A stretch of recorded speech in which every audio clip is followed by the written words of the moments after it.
Ready. Hello बच्चों, good evening. आज हम स्टार्ट करेंगे क्लास 12 केमिस्ट्री का फर्स्ट चैप्टर सॉलिड स्टेट का lecture number second. Lecture number first में हमने ठोस अवस्था क्लियर करा दी थी। आपकी ठोस अवस्था के प्रकार हमने क्लियर करा दिए थे। स्पेशली वहाँ दो प्रकार की होती है ठोस अवस्था, एक अक्रिस्टलीय ठोस और दूसरा है हमारा क्रिस्टलीय ठोस। अक्रिस्टलीय ठोस वहीं के आगे चैप्टर में नहीं है, लेकिन क्रिस्टलीय ठोस हमारा आगे चैप्टर में कंटिन्यू रहेगा। और क्रिस्टलीय ठोस के जो प्रकार हैं लास्ट वीडियो में हमने वहीं से छोड़ा था, आज हम वहीं से स्टार्ट कर रहे हैं। ठीक है, तो ये है क्रिस्टलीय ठोसों का वर्गीकरण। तो हमारे जो क्रिस्टलीय ठोस होते हैं वो चार प्रकार के हैं। पहला है आयोनिक सॉलिड, सेकंड है कोवेलेंट सॉलिड, थर्ड है मॉलिक्यूलर सॉलिड एंड फोर्थ है मेटालिक सॉलिड। अगर हमें ये चारों प्रकार के क्रिस्टलीय ठोस को क्लियर करना है, बहुत अच्छे से समझना है, तो हमें तीन बेसिक पॉइंट पता हो। देखिए बेटा, पहला पॉइंट आपको पता होना चाहिए इन सब में उपस्थित फोर्स ऑफ अट्रैक्शन यानी कि बल के बारे में। तो पहला हमें क्या पता हो, force of attraction definite. Ionic bond में, आयोनिक सॉलिड में भी कहीं ना कहीं अणुओं के बीच में फोर्स ऑफ अट्रैक्शन होगा। हम हिंदी में कह सकते हैं हमें बल के बारे में पता हो। सेकंड है इन सबके अंदर पार्टिकल्स हैं, छोटे छोटे कण हैं, तो कण का हमें नेचर पता हो, nature of particles, nature of particles यानी कि हम कह सकते हैं कणों की प्रकृति हमें पता हो। पहला हमें पता होना चाहिए इनके बीच में फोर्स ऑफ अट्रैक्शन कौन कौन सा है।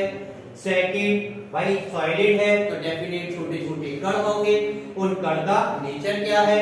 तीसरा पॉइंट हमें पता होना चाहिए इसके अंदर उपस्थित कणों का अरेंजमेंट। भाई अरेंजमेंट कैसा है, रेगुलर अरेंजमेंट है या इररेगुलर अरेंजमेंट है। तो हम कह सकते हैं अरेंजमेंट ऑफ पार्टिकल्स, कणों का अरेंजमेंट। ये तीन पॉइंट हम देखेंगे और इन तीनों पॉइंट के अकॉर्डिंग हमें चारों में अंतर ज्ञात करना है। तो पहला उठाते हैं हम force of attraction, ionic solid. Ionic solid का एक एग्जांपल लिखते हैं हम NaCl। इसका स्ट्रक्चर बनाते हैं Na positive, Cl negative, Na positive, Cl negative and then Cl negative, Na positive, Cl negative, Na positive. अब देखिएगा बेटा, एक और लाइन ले लेते हैं Na positive, Cl negative, positive and negative. Specially force of attraction की बात हो रही है यानी कि बल की बात हो रही है। तो हम यहाँ कह सकते हैं क्योंकि ये सोडियम पॉजिटिव चार्ज रखता है और ये सोडियम इस Cl को भी अपनी तरफ अट्रैक्ट कर सकता है, इस Cl को भी अट्रैक्ट कर सकता है, इस Cl को भी एंड देन इस Cl को भी। तो आयोनिक सॉलिड में कोई डायरेक्शन नहीं है, ये Na किसी भी Cl को अपनी साइड अट्रैक्ट कर सकता है। तो हम ये कह सकते हैं यहाँ पर बॉन्ड नॉन डायरेक्शनल है। और बॉन्ड क्या है, आयोनिक बॉन्ड है। तो पॉइंट क्या बना यहाँ पर, आयोनिक बॉन्ड है और नॉन डायरेक्शनल है। क्लियर, आयोनिक बॉन्ड है, नॉन डायरेक्शनल है, क्योंकि ये Na किसी को कोई भी Cl को अपनी साइड अट्रैक्ट कर लेता है। सेकंड, ये हमारा क्लियर हो गया। सेकंड पॉइंट देखिए, नेचर ऑफ पार्टिकल्स, कणों की प्रकृति। अब यहाँ पर छोटे छोटे कण हैं NaICl, NaCl। तो आप गौर से देखिएगा, ये जो Na है पॉजिटिव चार्ज रखा हुआ है, Cl है नेगेटिव चार्ज है। तो हम कह सकते हैं पॉजिटिव है तो ये होता है हमारा कैटाइन यानी कि धनात्मक प्रकृति का है, और एनाइन ये हमारा एनाइन या हम कह सकते हैं ये ऋणात्मक प्रकृति का है। तो आप एक लाइन में इसे जो कहेंगे पार्टिकल्स ऑफ नेचर में कि NaCl आयोनिक ठोस के जो पार्टिकल्स हैं वो कैटाइनिक और एनाइनिक नेचर के होते हैं।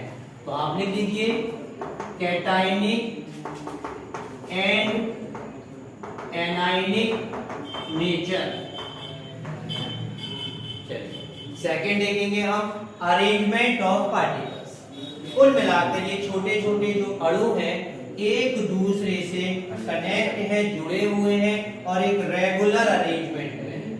तो यहाँ पर जो पार्टिकल्स यानी कि कणों का जो अरेंजमेंट है या कणों की जो व्यवस्था है वो कैसी व्यवस्था है, एक रेगुलर अरेंजमेंट है, एक रेगुलर व्यवस्था है। तो हम कहेंगे पार्टिकल्स का जो अरेंजमेंट है ये रेगुलर अरेंजमेंट शो करते हैं। क्लियर है? अब यहाँ एक छोटी सी डेफिनेशन आप लिख लीजिए, कॉपी और पेन उठाइए और डेफिनेशन लिखिए।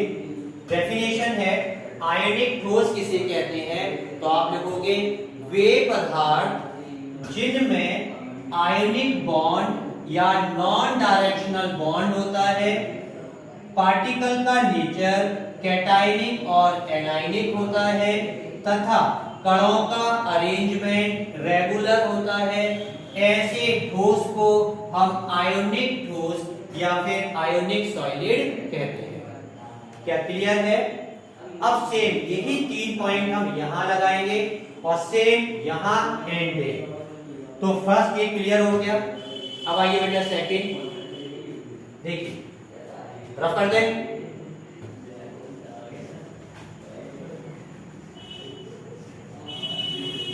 सेकंड है हमारा नेटवर्क सॉलिड, कोवैलेंट सॉलिड। तो इसका एक एग्जांपल उठाते हैं हम, तो जगह हो जाएगी, इसे रफ कर देते हैं। कोवैलेंट सॉलिड, कोवैलेंट सॉलिड का एग्जांपल है हमारा डायमंड, आप ग्रेफाइट ले सकते हैं। डायमंड का स्ट्रक्चर में डेफिनेट सिंबल होता है C और ये इसका एक छोटा सा ये स्ट्रक्चर बना देते हैं हम।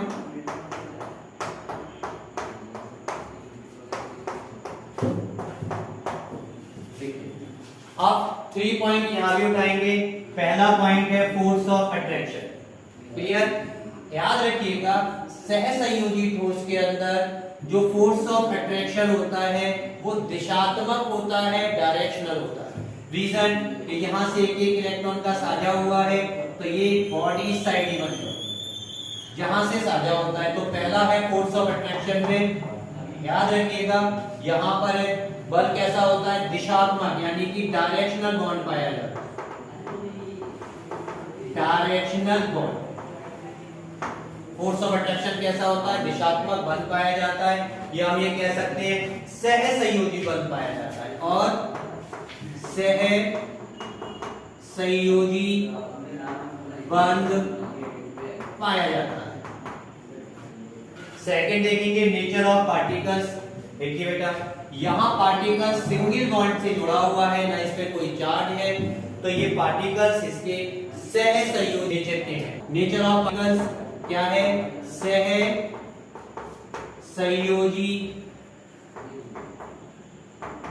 प्रकृति के होते हैं। क्लियर? पार्टिकल्स का अरेंजमेंट क्या रहता है, एक रेगुलर अरेंजमेंट। तो यहां जो डेफिनेशन क्लियर होगी, हेडिंग लगा लीजिए बेटा, सहसंयोजी ठोस किसे कहते हैं, तो आप कहोगे ऐसे यौगिक जिनमें डायरेक्शनल बॉन्ड या सहसंयोजी बंध पाया जाता है। पार्टिकल का नेचर अरेंजमेंट कैसा होता है, रेगुलर, नेचर ऑफ पार्टिकल्स कैसा रहता है, इसमें सहसंयोजी नेचर के छोटे छोटे पार्टिकल्स यानी कि कण होते हैं। और अरेंजमेंट ऑफ पार्टिकल्स कहेंगे एक रेगुलर व्यवस्था में व्यवस्थित रहते हैं, यानी कि रेगुलर अरेंजमेंट रहता है। तो ये हमारा सेकंड हो गया। आगे देखेंगे बेटा हम थर्ड रहेगा हमारा आणविक ठोस। तो इसे रफ करें।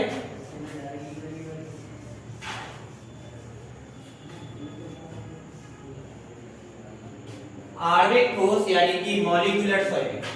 तो मॉलिक्यूलर सॉलिड इसके नाम से ही क्लियर है बेटा। पहले तो एग्जांपल ले लीजिएगा, ये सब टोटल एग्जांपल याद रखिएगा क्रिस्टलाइन सॉलिड में है।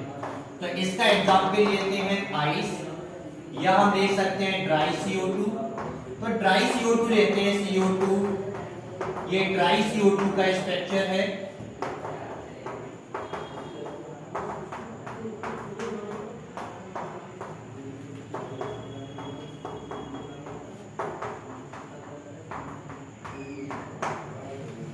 ड्राई CO2 आणविक ठोस में आएंगे। देखिए बेटा, सबसे पहले फोर्स ऑफ अट्रैक्शन, यानी कि इसके बीच में बल कौन सा पाया जाता है। देखिए बेटा, CO2 का अपना ऑक्टेट या अष्टक पूर्ण होता है, ये दूसरे CO2 से जुड़ता नहीं है। जब एक कंपाउंड का अष्टक पूर्ण है मॉलिक्यूल का और दूसरे मॉलिक्यूल का भी अष्टक पूर्ण है, तो इनके बीच में कोई बॉन्ड नहीं होता। अगर आप बॉन्ड बनाते भी हो तो इसके बीच के बॉन्ड को कहते हैं हम weak van der Waals force. क्या कहेंगे? Weak van der Waals force, दुर्लभ, यानी कि weak van der Waals forces, ये सबसे कमजोर फोर्स होते हैं और ये याद रखिएगा ज्यादातर गैसेस में पाए जाते हैं या हमारे इनऑर्गेनिक में, जैसे बेंजीन का लिक्विड है, टॉल्यूइन का लिक्विड है, यहाँ रहते हैं। तो weak van der Waals force है। सेकंड, नेचर ऑफ पार्टिकल्स, यानी कि कणों की प्रकृति कैसी है बेटा, तो आपको याद रखना है आणविक प्रकृति है, यानी कि मॉलिक्यूलर नेचर है, अणु प्रकृति है, अणु प्रकृति है। क्लियर? आणविक प्रकृति है, weak van der Waals force है। अरेंजमेंट ऑफ पार्टिकल, अरेंजमेंट कैसा रहेगा याद रखिएगा, यहाँ रेगुलर अरेंजमेंट है। डेफिनेशन नोट करिए, आणविक ठोस एग्जाम्पल है ड्राई CO2।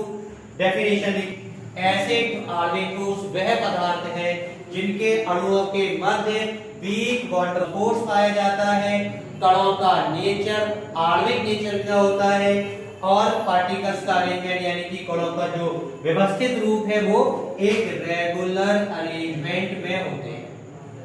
ये रहा हमारा मॉलिक्यूलर सॉलिड की डेफिनेशन। आगे स्टार्ट करेंगे हम धात्विक ठोस। रब करें, चलिए धात्विक को डालिए। तो धात्विक ठोस है, धात्विक ठोस का पहला एग्जांपल देखिए, जितनी भी मेटल्स है सब मेटेलिक यानी कि धात्विक है। Cu, FeC, Au, Ag और है। अब स्टार्ट करते हैं, इसका स्ट्रक्चर बना लेते हैं। देखिए बेटा, ये एक Fe धातु का एक पीस है, टुकड़ा है, और ये क्या है, छोटे छोटे इसमें मॉलिक्यूल्स हैं, सॉरी एटम इसे कहेंगे, परमाणु है। और ये जो परमाणु है ये एक दूसरे से क्लोजली पैक्ड है। क्लियर? और ये छोटे छोटे परमाणु हैं यहाँ पर, और ईच परमाणु या एटम कंसिस्ट ऑफ 26 इलेक्ट्रॉन, इसमें 26 इलेक्ट्रॉन है। ठीक है, अब बात करते हैं बेटा इसमें फोर्स ऑफ अट्रैक्शन। तो ये एक धातु की पूरा एक पीस है और इसके अंदर छोटे छोटे परमाणु हैं और ये परमाणु एक दूसरे से क्लोजली पैक्ड हैं। तो इसके बीच का जो फोर्स ऑफ अट्रैक्शन है इसे हम कहते हैं धात्विक बल या मेटालिक सॉलिड, हम कह सकते हैं धात्विक फोर्स ऑफ अट्रैक्शन, धात्विक बल इसमें पाया जाता है। नेचर ऑफ पार्टिकल्स है तो आप यहां कह सकते हैं कौन सा आता है, इलेक्ट्रोस्टैटिक फोर्स ऑफ अट्रैक्शन कह सकते हैं, इलेक्ट्रोस्टैटिक ऑफ अट्रैक्शन। पार्टिकल का नेचर है तो आप कह सकते हो एटॉमिक नेचर है, परमाणुविक नेचर है, इसका छोटे छोटे परमाणु है। अरेंजमेंट ऑफ पार्टिकल एक रेगुलर वे में ये भी अरेंजमेंट होते हैं।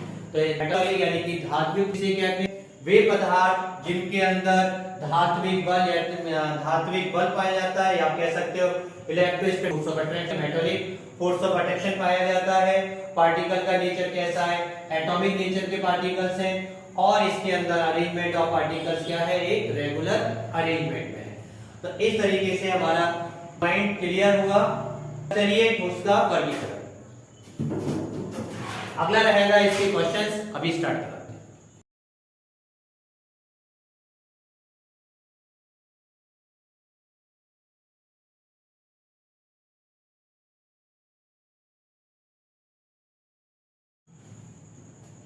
चलिए अब हम स्टार्ट करेंगे इसी टॉपिक से रिलेटेड कुछ क्वेश्चंस। देखिए पहला क्वेश्चन है, अध्रुवीय आणविक ठोस नन क्यों हो जाता है। तो अध्रुवीय आणविक यानी कि ये जो वर्ड आया ना मॉलिक्यूलर सॉलिड, तो ये हम बहुत अच्छे से जानते हैं। चलिए यहाँ क्लियर कर देते हैं। मॉलिक्यूलर सॉलिड यानी कि CO2 वाला कॉन्सेप्ट आएगा यहाँ पर, और इन दोनों के बीच में जो फोर्स ऑफ अट्रैक्शन है वो कौन सा है? Weak van der Waals force of attraction. तो इसका आंसर होगा अध्रुवीय आणविक ठोस नर्म क्यों हो जाते हैं? क्योंकि अध्रुवीय आणविक ठोसों के मध्य weak van der Waals force पाया जाता है, जिसकी वजह से ये नर्म हो जाते हैं। तो पहला सवाल हमारा क्लियर हुआ। सेकंड है, यूरिया का गलनांक तीव्र होता है क्यों? देखिए याद रखिएगा, यूरिया क्या है? क्रिस्टलीय ठोस है। यूरिया क्रिस्टलीय ठोस है, तो आप कहेंगे यूरिया एक क्रिस्टलीय ठोस है, जिसकी वजह से इसके गलनांक तीव्र होते हैं। अगला आइए, अक्रिस्टलीय ठोस को किन परिस्थितियों में क्रिस्टलीय ठोस में परिवर्तित किया जा सकता है? सवाल समझ लीजिए, अक्रिस्टलीय ठोस को किन परिस्थितियों में हम क्रिस्टलीय ठोस में परिवर्तित कर सकते हैं? तो याद रखिएगा, ऑलवेज हमेशा अक्रिस्टलीय ठोस को एकदम बहुत स्पीड के साथ आप गर्म कीजिए। हाई टेम्परेचर में जब आप गर्म करेंगे एंड देन उसे ठंडा कर दीजिए, तब क्या होगा? हमारा अक्रिस्टलीय ठोस क्रिस्टलीय ठोस में कन्वर्ट हो जाएगा। अगला ये हमारा फोर्थ लास्ट क्वेश्चन है, इसी टॉपिक से रिलेटेड टॉपिक है हमारा क्रिस्टलीय ठोस यानी कि क्रिस्टलाइन सॉलिड। ये बहुत अच्छा सवाल है, काफी बार आ भी चुका है। अंतरा आणविक बलों की प्रकृति के आधार पर निम्नलिखित ठोसों को विभिन्न संवर्गों में वर्गीकृत कीजिए। आप जानते हैं हमारे पास 4 प्रकार के क्रिस्टलीय ठोस थे, आयोनिक, मेटालिक, मॉलिक्यूलर और लास्ट हमारा धात्विक। तो यहाँ पर हम पर्टिकुलर चारों लिख देते हैं। तो पहला रहेगा हमारा आयोनिक, ये रहा आयोनिक ठोस। सेकंड रहेगा हमारा मेटालिक सॉलिड यानी कि धात्विक ठोस। थर्ड रहेगा हमारा मॉलिक्यूलर सॉलिड यानी कि आणविक ठोस। और फोर्थ रहेगा हमारा कोवैलेंट सॉलिड यानी कि कोवैलेंट सॉलिड सहसंयोजी ठोस। अब इसे ढूंढिए। कॉपर सल्फेट ये है हमारा आयोनिक सॉलिड K2SO4। टिन धातु है, मेटालिक सॉलिड, टिन धातु में आ जाएगा। बेंजीन है हमारा मॉलिक्यूल, तो ये मॉलिक्यूलर सॉलिड में आएगा। यूरिया मॉलिक्यूलर सॉलिड में आएगा। अमोनिया मॉलिक्यूलर सॉलिड में आएगा। जल मॉलिक्यूलर सॉलिड में आएगा। ZnS ये आएगा हमारा आयोनिक सॉलिड में। ग्रेफाइट आएगा हमारा सहसंयोजी ठोस यानी कि कोवैलेंट सॉलिड में। तो यहां लिख लीजिए ग्रेफाइट। और लास्ट है हमारा रुबिडियम, धातु है मेटालिक सॉलिड में, रुबिडियम। बेटा ये अच्छे से क्वेश्चंस कर लीजिए। क्लियर?